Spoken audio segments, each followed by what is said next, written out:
On revient sur la fermeture de l'usine Olymel de Vallée-Jonction pour parler des impacts, des possibilités aussi de reprise. On reçoit ce soir le professeur à la retraite de la Faculté des sciences de l'agriculture et de l'alimentation de l'Université Laval, Daniel Mercier-Gouin. Bonjour, M. Gouin. Bonjour. Vous y croyez, vous, à la reprise d'une usine comme celle d'Olymel? Non.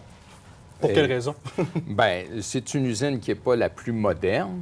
Et puis, dans un contexte de marché porcin relativement difficile, on ne voit pas tellement quel repreneur pourrait être intéressé à venir ici, d'autant plus que les autres acteurs dans la filière porcine québécoise, les autres abattoirs, sont des entreprises de beaucoup plus petite taille qu'Olymel. Et donc, non, ça serait fort improbable, malheureusement. Comment on explique qu'on se soit rendu là avec Olymel? Olymel, à un moment donné, achetait tout ce qui bougeait. Comment ça se fait que là, il se retrouve aujourd'hui à fermer à Vallée? Votre question comporte la réponse. Ils achetaient tout ce qui bougeait. Et donc, il y a eu une croissance trop rapide, peut-être même, on pourrait dire, inconsidérée. Ils ont acheté le groupe Ménard en 2020, alors que la Chine avait des grosses difficultés de production et donc que le marché était vraiment à son maximum.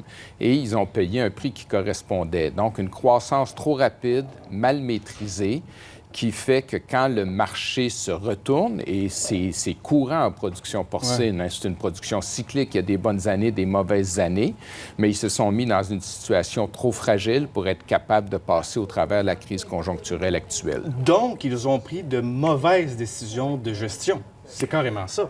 On peut penser qu'ils ont pris de mauvaises décisions d'investissement. Ils ont pris des bouchées trop grosses, trop rapidement. Et ce qui est problématique, c'est que Olymel, c'est une filiale de Solio, l'ancienne coopérative fédérée. Et donc, c'est Solio au complet qui est fragilisé par ces décisions d'investissement.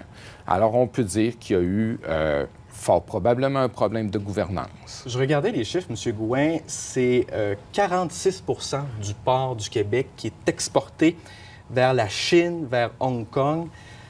Est-ce que c'est trop pour l'industrie à l'heure actuelle, d'après vous, ou on peut encore se baser sur ce modèle-là pour continuer?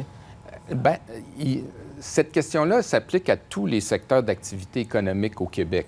Et donc, la filière porcine québécoise a contribué à la croissance économique du Québec depuis des décennies en étant très présente sur les marchés d'exportation. Et donc, c'est une filière qui est habituée aux soubresauts du marché international.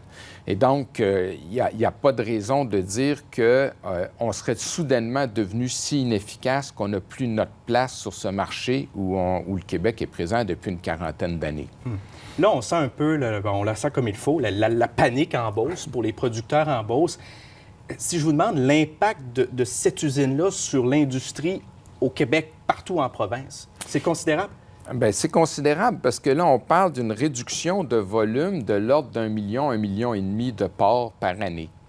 Et ça veut dire que ça va avoir un impact dans, bien, évidemment, au premier chef chez les producteurs, chez les ouvriers d'Olymel, mais aussi sur l'ensemble de l'approvisionnement à la ferme, sur l'ensemble de l'activité économique qui se situe dans les régions du Québec.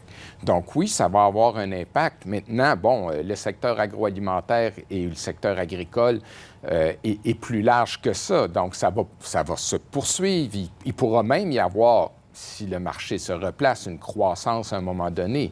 Mais c'est certain que de perdre un équipement de cette envergure, oui, ça fait mal à la région, à toute la filière porcine, puis à l'économie du Québec. Est-ce que ça remet rapidement en jeu là, la filiale porcine au Québec? Ça ne remet pas en jeu, mais ça va forcer la filière porcine à recommencer à se parler. Et ça, on ne l'a pas vu depuis quelques années, alors que c'est un modèle de concertation, la filière porcine québécoise. Ce n'est plus le cas depuis quelques années. Et donc, il faudrait qu'il se repose la question du positionnement stratégique de l'ensemble de la filière porcine, tous les intervenants ensemble. Daniel Mercier-Gouin, merci beaucoup d'avoir été avec nous ce soir. Merci d'être venu en studio. Ça m'a fait plaisir. Au revoir. Au revoir.